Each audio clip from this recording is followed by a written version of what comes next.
Oi, gente, tudo bem? A nossa aula de hoje é sobre Renascimento, um período muito bacana da história da arte, aonde a gente começa a ver que várias características inovadoras, pensamentos críticos começaram a ser utilizados nesse momento, e a gente vai ver uns detalhes agora nessa aula.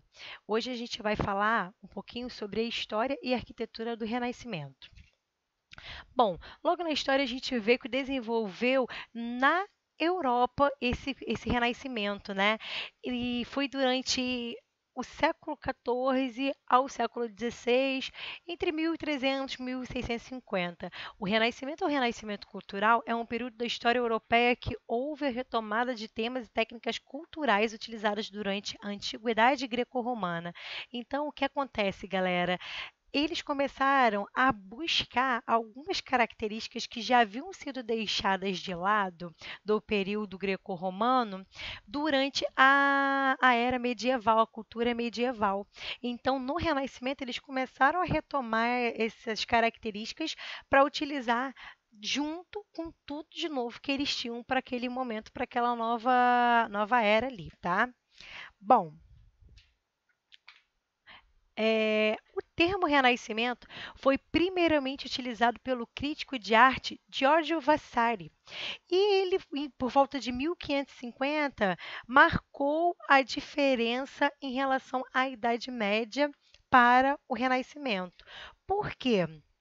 Eles, né, os renascentistas, que nomearam mesmo como Idade Média, o período antecessor, né, ao Renascimento, e eles tinham como características daquele momento ali do Renascimento várias divergências aos pensamentos, à cultura medieval. E eles até, né, em algumas pesquisas é possível ver que os renascentistas têm a Idade Média como uma idade, um século morto, né? Um momento assim completamente parado na história da arte, porque eles não valorizaram aquelas características da verticalidade, da arquitetura e todos aqueles detalhes da arte gótica, tá? Eles foram completamente contra a essas características. E não só a característica da arquitetura em si, mas há muitos pensamentos. Eles foram contra muitos pensamentos do período medieval. Então, entravam, de certa forma, em atrito, né? Digamos que em atrito cultural e em atrito racional, porque os renascentistas tinham uma cabeça já completamente diferente da cultura medieval, da galera medieval, por conta de vários detalhes que na época da Idade Média eles não acreditavam, não conseguiam absorver aquilo ainda para o seu tempo. E os renascentistas vieram com uma mudança completamente diferente para aquilo tudo ali. Então já ficou logo separado: Idade Média, Renascimento, Renascimento. Bom, duas características aqui, duas diferenças que são marcantes para esse período da Renascença, né, do Renascimento de modo geral, é o humanismo e o racionalismo. O humanismo é quando tem a valorização do homem, quando eles começam a valorizar os estudos de Platão, né? Ao mesmo tempo eles interpretam o cristianismo, eles estudam grego, estudam latim, começam a criar outros dialetos, né? Sempre com a busca do melhor que o homem pode ter, sem se preocupar em servir a religião. Mas eles não tinham a intenção de causar briga, guerra entre Deus e o homem. Muito pelo contrário. Eles só queriam demonstrar o homem, né? Através dali da característica do humanismo, o homem poderia demonstrar o melhor que ele tem, as qualidades, as características boas, né, como a generosidade, a compaixão, sem precisar ficar servindo a igreja, apenas por estar em busca do melhor que ele pode ser, do que o homem pode ser. Tá? E sobre o racionalismo, a questão do racionalismo em si, o nome já diz, né? É algo assim, sempre voltado para a razão. É o momento que eles começam, de fato, trabalhar com a razão humana, com a inteligência, estudo, vão completamente divergente às ideias da cultura medieval, porque eles tinham, na época, a cultura medieval, tinham como autoridade apenas a base divina, né? Para eles, a autoridade deles era Deus, era tudo relacionado à religião.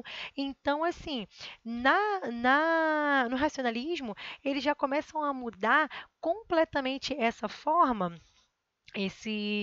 vão divergente a essa forma de pensamento, né, essa maneira de pensar, porque eles começam a ver que o homem pode usar a sua inteligência, pode usar estudo, pode ter explicações como base, e essa explicação elas podem ser a partir da ciência.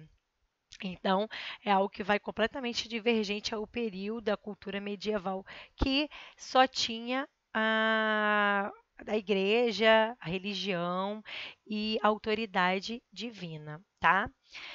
E, continuando, a gente já vê aqui, falando do humanismo, que ele começa a se expressar principalmente através do antropocentrismo, buscando colocar o homem como centro do universo e medida de todas as coisas, porque o antropocentrismo é isso, né? É o homem como uma obra, a obra mais perfeita da natureza, a obra mais valiosa da natureza, e essa obra como o centro do universo, e não mais como a cultura medieval que tinha a religião como centro do universo. Então, mais uma vez, eles vão de oposição ao pensamento da galera medieval. Eles não concordam com aquele pensamento de que a religião é o centro de tudo, não, eles quebram isso completamente, e aí eles começam a uma outra característica fortíssima do Renascimento,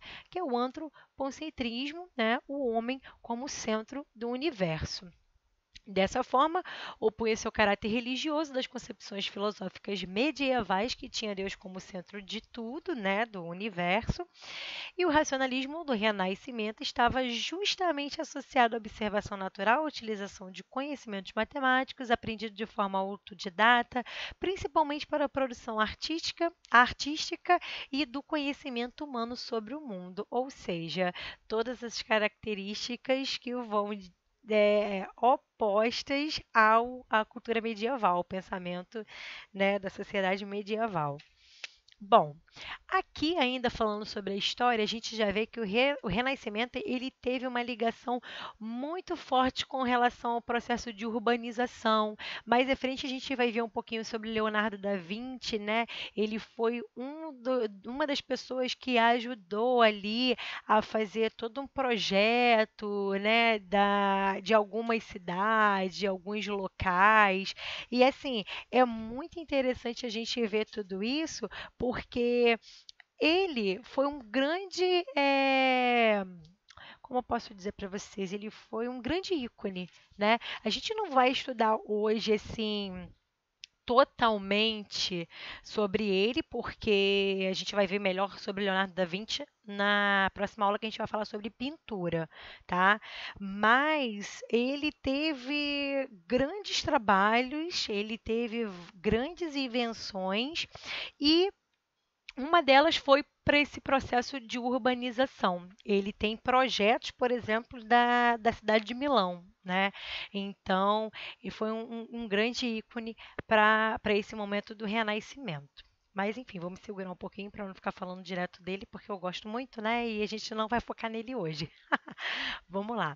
É, Bom, aí teve esse processo da urbanização de algumas regiões europeias, né? A reabertura também de rotas comerciais, principalmente em relação ali no Mediterrâneo.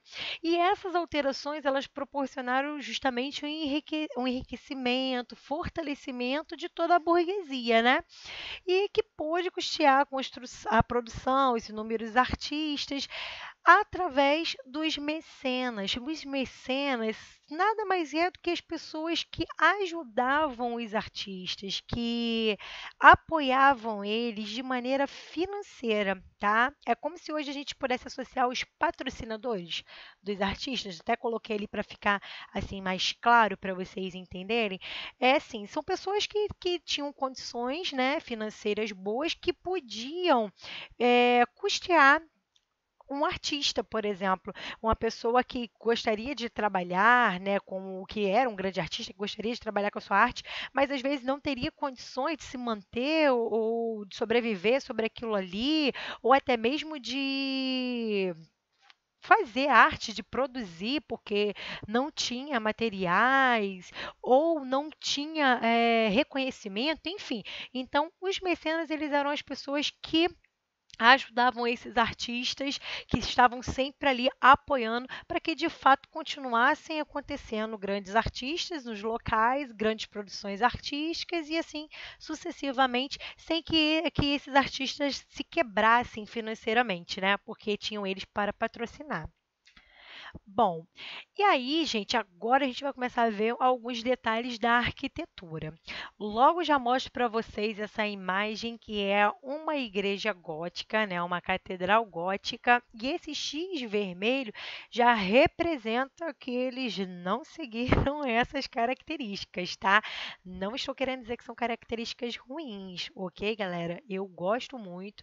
Eu sou suspeita a falar porque eu gosto de qualquer período de arte, eu amo a arte.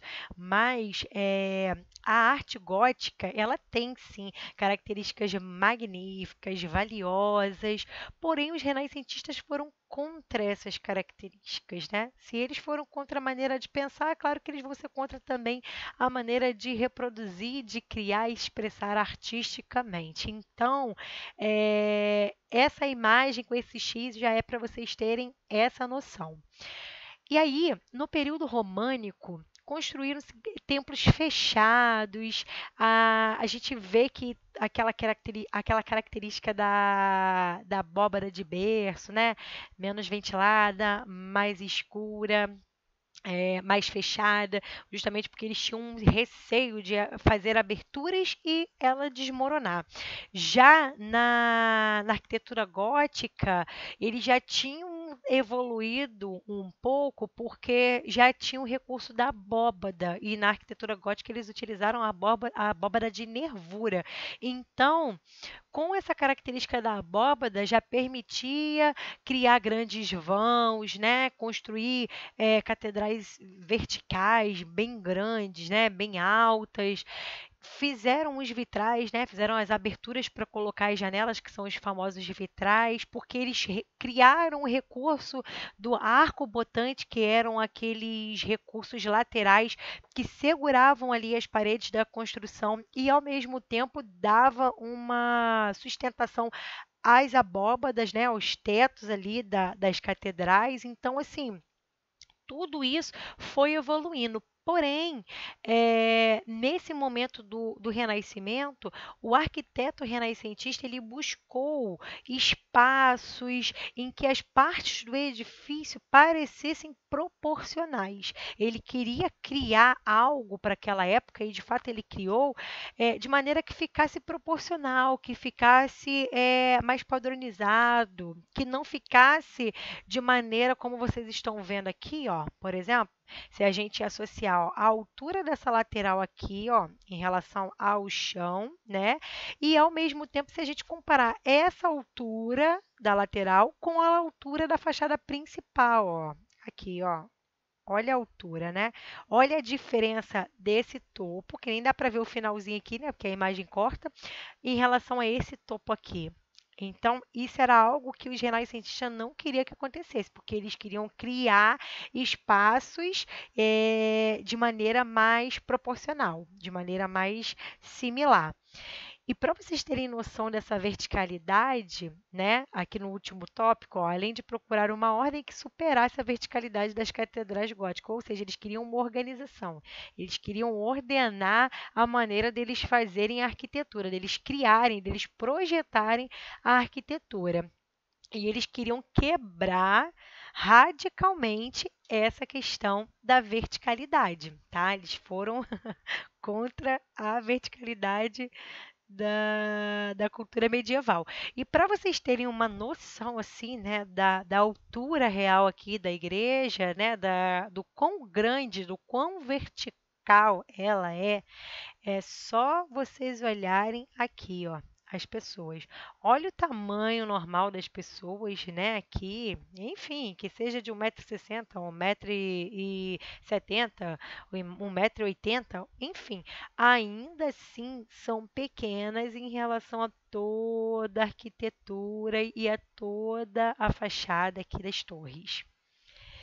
Por isso, né, o que eu acho belo, que outras pessoas acham belo, foi justamente o motivo, né, dos renascentistas quererem superar das catedrais góticas, que é a questão da verticalidade. Bom, aí a gente já vai começar a ver aqui sobre Filippo Brunelleschi, que ele foi um dos primeiros arquitetos a expressar essas ideias inovadoras, renascentistas, com proporções, né, com padrões, com técnicas diferenciadas. Ele foi pintor, escultor, arquiteto, dominou o conhecimento sobre matemática e geometria, e o seu maior destaque foi a Catedral de Florença, Santa Maria del Fiore, projetando a cúpula dessa construção, tá? Sobre um tambor octogonal de 8 lados, né? Por isso octogonal, e demorou cerca de 14 anos para ser construída. Mas prestem atenção, 14 anos para ser construída não foi a igreja toda, tá? Essa catedral, ela começou a ser erguida em 1296. Em 1369, ela ainda estava com a abertura do espaço ali para essa cúpula.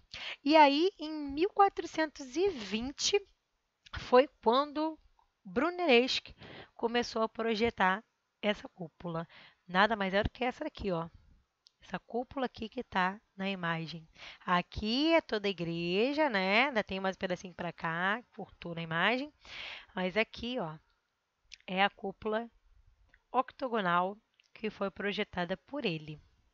E essa cúpula que demorou 14 anos para ser construída. Ou seja, aquela piada que as pessoas falam, né? Que obra de igreja nunca acaba. É mais ou menos por aí.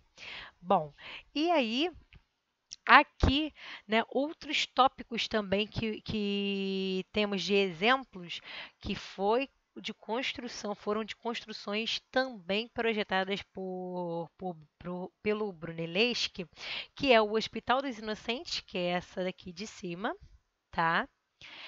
Dá para a gente ver aqui os arcos, as colunas, toda a característica, né, pertinente ao Renascimento. Uma coisa importante de vocês notarem é que, por mais que tenha aqui ó, uma decoração aqui, uma outra decoraçãozinha também, no mínimo capitel aqui no topo dessa coluna, né, antes de começar de fato o arco, mas dá para a gente já perceber que é uma construção assim mais simples. Ela não é tão elaborada, tão detalhada quanto aquela arquitetura que a gente acabou de ver ali da Catedral Gótica, que tem todas aquelas esculturas sobrepostas, né, narrando alguma história ou de forma decorativa na própria parede da Catedral Gótica. Aqui, muito pelo contrário, dá para perceber que grande parte da parede ó, já é lisa e o que eles ainda têm assim de associação que pode remeter um pouco dessa característica medieval seriam os arcos, mas vocês podem perceber que não são arcos daquela forma ogival, já são de forma mais diferente, mas ao mesmo tempo também não é igual a um portal, não tem a característica do tímpano, ou seja, tem inovação. Bom, Palácio de Pitti, que é essa imagem aqui, tá mais difícil a visualização, mas dá para ver também, ó, que é bem mais simples do que tudo que a gente viu anteriormente sobre a arte gótica. E a Capela Pazzi, que não está sendo representada aqui, mas também que foi uma das obras dele, todas em Florença. Bom, aqui a gente já vai falar sobre Michelangelo de Lodovico. O pintor, escultor e arquiteto, né, italiano Michelangelo, ele fez grandes também projetos, participou de várias construções e aqui eu estou colocando duas de exemplo para vocês poderem visualizar, que é a fachada da Basílica de São Lourenço, que é essa daqui.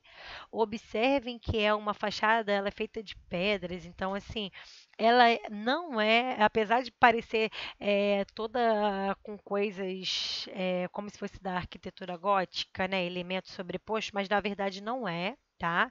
Ela é até simples, eu acho ela simples assim. Ela tem ali os três portais ainda, né? As três entradas na fachada principal, tem aquele detalhe superior, né? Que dá uma semelhança com a rosácea, né? Pelo fato de ser com essa característica circular. Porém, se vocês observarem, ó, não tem todo aquele contorno certinho como aqui em cima. E ela é muito mais baixa, não é tão vertical como aquela catedral que eu mostrei para vocês anteriormente, na imagem do X vermelho. E tentando seguir a proporção que a gente viu, né? Da característica aqui, ó, mais ou menos a mesma altura, um pouquinho em destaque ali a cúpula, tá? Bom, tem também a Biblioteca Laurentiana, que é essa biblioteca aqui. Aqui é a parte interior dela. A entrada dela é nessa lateral aqui, tá? Ela é ali juntinho mesmo da igreja, né, da basílica. E por dentro, observem que a característica dela, ó, ainda seguindo aquela característica do hospital que a gente viu na imagem anterior. E essa obra é do Michelangelo, né? E anteriormente a gente viu a obra do Brunelleschi, tá? Aqui, ó. Deixa eu voltar para vocês verem. Ó, os arcos do Brunelleschi e aqui do Michelangelo. É, também as duas em Florença, tá? E além disso, ele participou da reforma da Basílica de São Pedro em Roma, que é essa aqui, que eu mostrei, dei um spoiler para vocês antes, né? Essa basílica aqui, ela foi projetada, né, pelo Rafael Sanzio e além dele teve a colaboração também do Michelangelo, como a gente viu, né? Anterior, ali a gente falou, eu mostrei para vocês, falei que ele teve a contribuição no projeto da Basílica de São Pedro. É justamente essa basílica aí, aonde também teve o trabalho do Rafael. Ele foi pintor, arquiteto, também italiano, né? E projetou a Vila Madama, que era um bairro da capital italiana, além dessa magnífica catedral que vocês estão vendo, que é a Basílica de São Pedro, lá em Roma. Na imagem inferior, a gente vê a Basílica por si, e na imagem superior, a gente vê o interior da Basílica. Essa cúpula aqui por dentro é, sim, lindíssima, né? E esses detalhes aqui do teto são os que compõem por cima de possíveis naves que tem, né, que são os locais aonde as pessoas podiam participar, podiam, não podem até hoje, né, porque ela ainda existe, pode participar até hoje das celebrações, das missas, de visitação, enfim, magnífico. Bom, aqui a gente já está vendo as características assim gerais, né, da arquitetura renascentista, características arquitetônicas, e a gente já vai finalizando a nossa aula com esse assunto sobre vários detalhes que vão fazendo parte desse momento, que é o Renascimento e justamente do que nós estamos vendo hoje, que é a arquitetura. O primeiro tópico ali fala que os arcos de volta perfeita, né? A gente viu as imagens dos arquitetos da época, das obras arquitetônicas que eles projetaram, vimos a perfeição como que eles faziam, como que eles projetaram, como foi construída. E aqui tem uma imagem que eu mostro para vocês, ó, justamente desse arco, né, da volta perfeita, que mostra também a simplicidade na construção, como eu falei para vocês, nada de muito detalhe, de muita coisa junta, agarrada ali na parede, na coluna, muito pelo contrário, eles trabalham completamente de uma maneira mais suave, mais simétrica, mais lisa, né, mais pura, apenas com a beleza da construção em si sem nada acoplado ali. Bom, esse momento a escultura e a pintura, elas se desprendem da arquitetura e passam a ser autônomas. Isso é importante demais, gente, porque até então a gente estava vendo a arquitetura e a pintura sempre colado, junto, preso à arquitetura. E assim, não que seja de forma ruim, né? Porque de fato eu até acho bonito, como eu falei, né? Acho as catedrais góticas bonitas e elas são assim.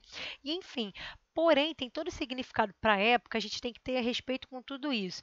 Mas é interessante, importante também que aconteça essa mudança porque deu possibilidade de você fazer de uma forma ou de outra, né? E a partir do momento que deu essa possibilidade, começa a ter grandes pinturas de maneiras autônomas, fora de estar dentro de uma construção, né, de uma basílica, de uma catedral, uma igreja, o que fosse, e sem estar aquela coisa ali presa na parede. E qual é o recurso que eles utilizam para poder começar com essa mudança, com essa diferença?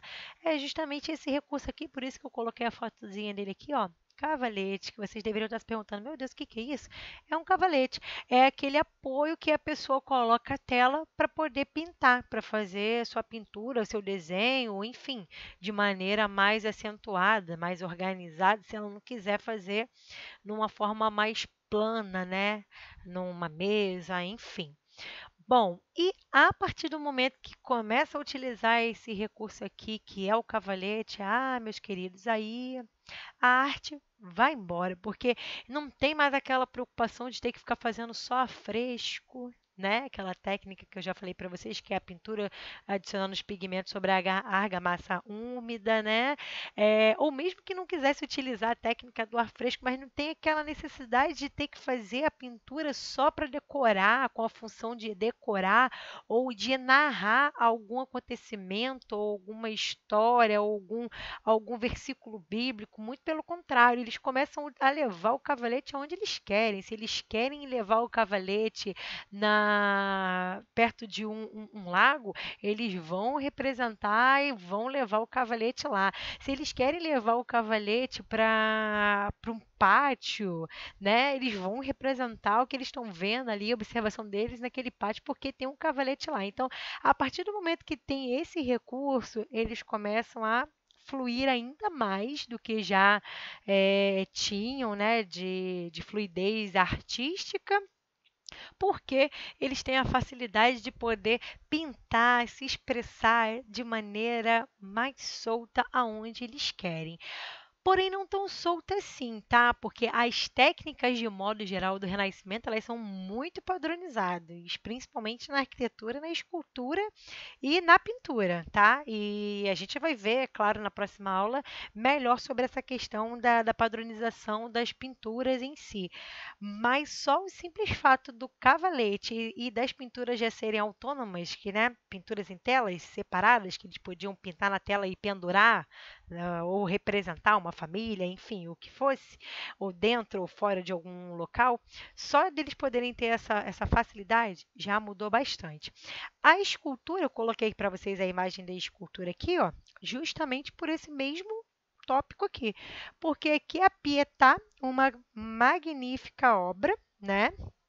E essa obra dele também, Michelangelo, ela também é magnífica, mesmo que ela esteja dentro da catedral que a gente viu anteriormente ali, né? Da Basílica, na verdade, né? A Basílica de São Pedro que a gente viu anteriormente é onde está a Pietà. E essa escultura lindíssima, ela mesmo estando dentro da Basílica, ela também tem o seu valor por estar de forma autônoma. Ela está dentro da Basílica, ela também foi feita pelo Michelangelo, né? Por isso é arquiteto, escultor, enfim, né? Múltiplo também. Mas mesmo ela estando dentro da basílica, ela não está contida na parede. Muito pelo contrário, você pode visualizar ela no todo de forma tridimensional, onde você vê as laterais, frente, verso, enfim, assim, é magnífica. Ela é uma obra muito, muito próxima mesmo assim da característica perfeita de escultura e dá para vocês verem, né, todo drapeado aqui da roupa, é, a expressão aqui, né, da Maria em si e do Cristo também, né, no corpo dela já adormecido, já falecido de fato. Então, assim, é lindo você olhar para essa obra e você pensar, nossa, ela foi feita em mármore, né? Uma pedra rígida. Como ele conseguiu fazer? É magnífico. Mas enfim, vamos lá, porque eu amo a arte mesmo. Então, voltando aqui para os nossos tópicos, construções, né? Aconteceram palácios, igrejas, vilas que naquela época eram as casas de descanso fora da cidade, né? Quando a burguesia queria descansar ali fora daquele cotidiano, então elas iam para as vilas, casa de descanso. As fortalezas, né? Que funções militares. O uso da matemática, da geometria e da proporção, a gente está vendo durante toda a aula, algo riquíssimo para esse período. Então, meus queridos, se vocês acham que arte é coisa de à toa, que artes é coisa de gente que não estuda, que artes é coisa de, como posso dizer para vocês, de quem não quer se dedicar aos estudos, de que é coisa boba, é coisa fácil, convido vocês a estudar arte, beleza? E busca da perfeição, notório isso, né? A gente consegue ver que eu acabei de falar todas as características da escultura, a busca deles em colocar a perfeição, a beleza, né? Numa pedra, mármore, eles conseguirem fazer tudo isso. E não só nas esculturas, mas aqui também, ó. Na pintura. Claro que também eles faziam isso na arquitetura, a gente viu, né? Tudo muito simétrico. Olha aqui, ó, o arco perfeito. Tudo deles, todas as expressões, todas as linguagens artísticas que eles conseguiam expressar, eles sempre queriam colocar com maior busca da perfeição, da beleza, né? De maneira com aquele ideal de beleza ali, de maneira mais próximo do real que eles pudessem fazer, tá? E os temas religiosos, mitológicos e da natureza, que é quando eu mostro para vocês essa última imagem aqui, que também é uma imagem lindíssima, realista, tá? É muito magnífica desse período, onde a gente consegue ver claro, né? Aqui, ó, escuro, né? Que seria a luminosidade e sombra, drapeado também das roupas, e enfim, toda essa característica religiosa que foi algo que eles utilizaram demais, né, durante as suas produções artísticas. Bom, galera, e aí, com isso, eu vou finalizando aqui a aula de hoje, tá? Sobre a história, né, das características ali do Renascimento e também da arquitetura e das características da arquitetura. Na próxima aula, a gente vai ver melhor sobre sobre a pintura e sobre a escultura. Falei um pouquinho agora no final para vocês, só para deixar vocês assim já com um interesse, né? Mas a gente vai ver melhor na próxima aula, de maneira mais detalhada, assim como a gente viu essas características de hoje, tá? Eu espero que vocês tenham gostado da aula e aguardo vocês na próxima aula. Espero que vocês tenham gostado e apareçam para poder continuar aprendendo sobre o renascimento. Tá legal, galera? Um beijo grande e até lá!